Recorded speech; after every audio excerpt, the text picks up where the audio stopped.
Well, my target audience is really the whole world.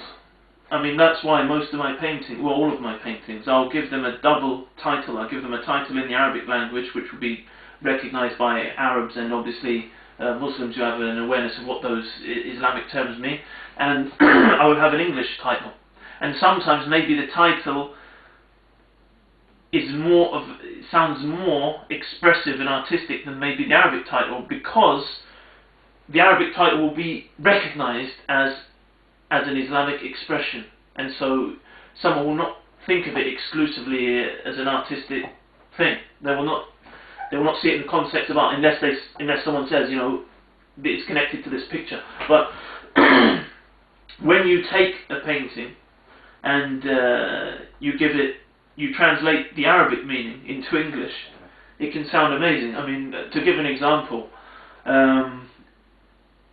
one of the earlier paintings that I did was, I did two, Rab al-Mashriqain, which means the Lord of the two Easts, and Rab al-Maghribain, Lord of the two Wests. Now, if you just say to someone in the Muslim world, or someone who's aware of the Quran, someone who is aware of Islamic terminology and the names of God and the attributes of God in Arabic, you say Rabb al-Maghribain, you know, so okay, it means the Lord of the two Wests.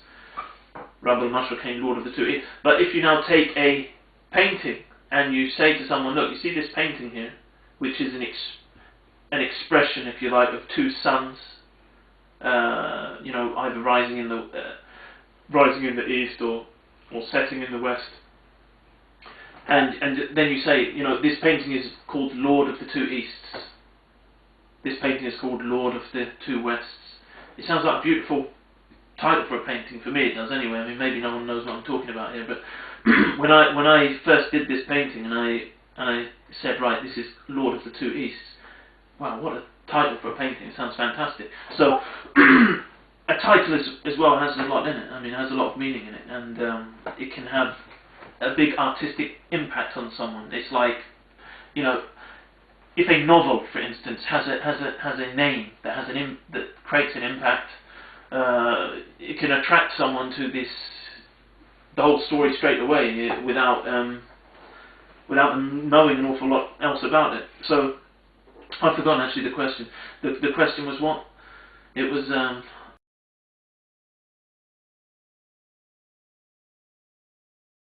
Right, so what type of messages, yeah, that's what I was talking about. I was talking about a universal audience, first of all. Yeah, so I want to awaken Muslims, I want to awaken non-Muslims to the Islamic message, to Islamic theology, to Islamic monotheism.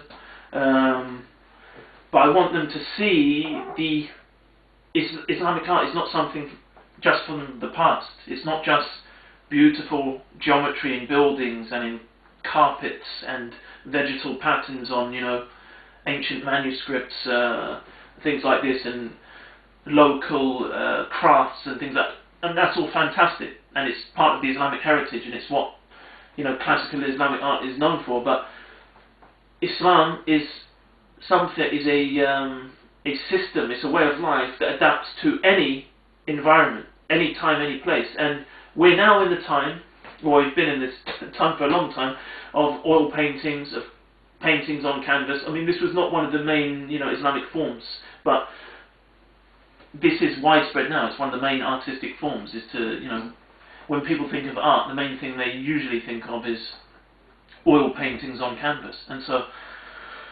you know, I mean, there's this in terms of the medium, or the you know, the means that you are using to put the art on. This is one thing, but I'm talking about the style and the objectives.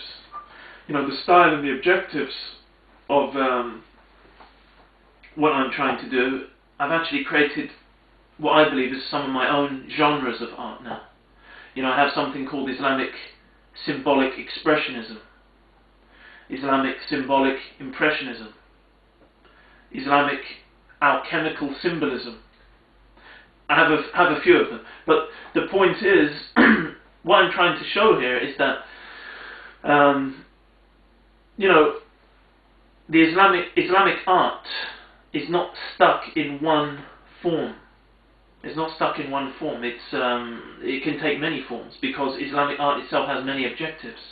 Like I said, Islamic art is not just to beautify something and to illustrate beauty and be a symbol of beauty, but art can be a message. Art can be a warning. Art can be a call, you know, a beckoning.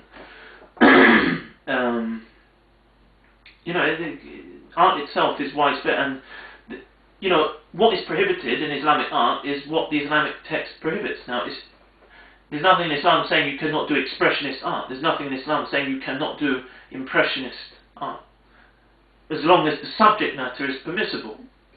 And if the subject matter is permissible, then you of course can say a lot in your art.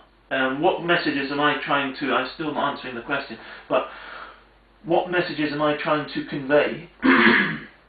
Actually, I'm trying to convey a different message in every painting that I do. It depends what the name of the painting is. It depends what symbols I've invoked in that painting.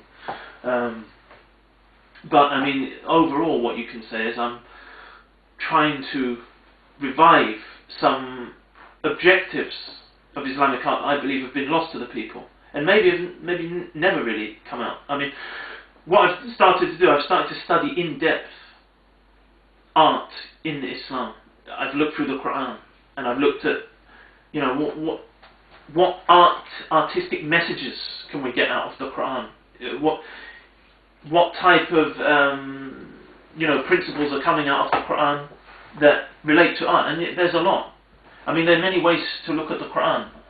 You can look at the Quran from, you know, the side of Usul, the foundations. You know, whether that be the foundations of the Aqidah, the Islamic creed, the Islamic beliefs, or you can look at it from the side of Usul al-Fiqh, the foundations of jurisprudence. You can look at the Quran from the angle of ahkam, from the angle of laws. You can look at the Quran from the angle of stories of the prophets. You can look at the Quran from the angle of history. You can look at the Quran from the angle of language. You can look at the Quran from the angle of spirituality. All of these dimensions and layers are in the Quran. Also, you can look at the Quran artistically, you know, in many senses.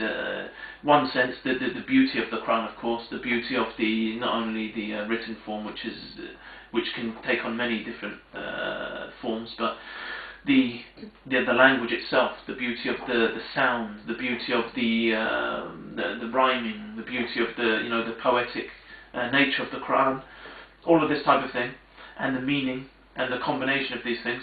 But the message, what artistic images or what artistic functions are being served in the Quran. I mean, one of the things that is very clear are the analogies, the parables, the amthal.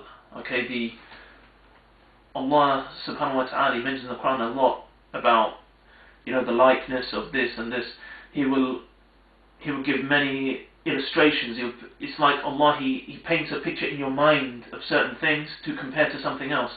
And there's a lot of, from another side, you know, if we look at something like the descriptions of paradise, the descriptions of hell, these type of things, they're in great detail, and they create a picture in the mind. Everybody, of course, will get a slightly different picture, and we're even told that these things are actually beyond our imagination and things like this, but nevertheless there is some sort of picture built up in the mind through this great description. So actually, you know, the imagery is there, even though it's coming through the words.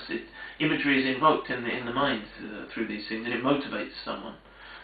But I'm still not answering the question. But anyway, yeah, I mean, you can see kind of where I'm coming from. I mean, I want to take Islamic art in the modern age to a new level. I want people to think about it deeply again. I want people to see that Islamic art is not just, you know, finding something from the past. No, it can speak in every time, and it can take on new forms, like it did really in Islamic history. People were doing different things all the time, but now it's like there doesn't seem to be an awful lot of depth in meaning or in intent.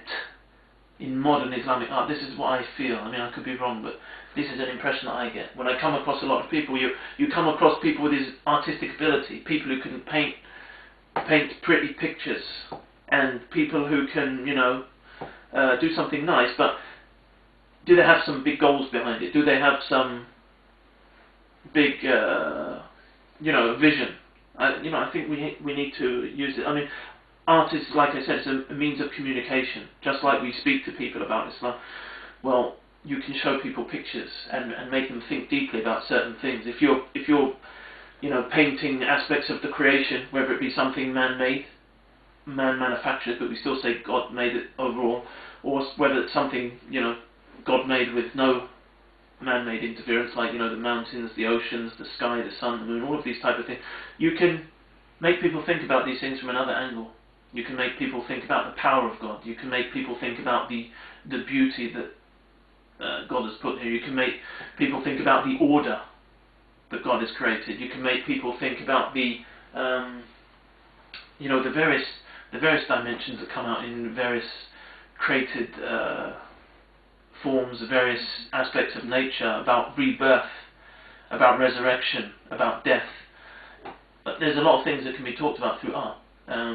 You know, you can look at a piece of art and people get a different message from it, but maybe none of these messages are contradictory, for instance. And similarly, people can look at the Quran, they can get different things out of it, but none of these things being in contradiction. So, you know, it's a form of communication. Every picture tells it sends a different message, or many messages. It's even possible that someone looks at a painting, at a picture, and they get a different message than someone else.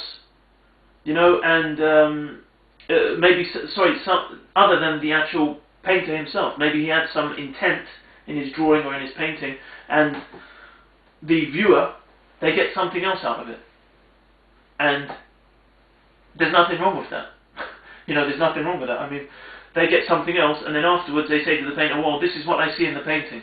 And he says, oh, I didn't know, but that's a fantastic thing that you're seeing there. And do you know what, I'm going to adopt that from now on as well. I tell people, yeah, I mean, you can see that in there as well. I mean, it doesn't have to be that my painting's public image is restricted to my original intent. No, it can be, people see things in it. I mean, I believe that you're like a conduit when you're painting. You know, we don't control the results. Maybe you intend to paint something and your painting goes somewhere else. Now, why is that? You're not in control. We're not in control of our actions. We have some choice in what we're trying to do, and in our, you know, trying to control our own lives, but the results are not in our hands. I believe this. I mean, I've painted many things. I think, where on earth did this come from? Just like when I've been speaking.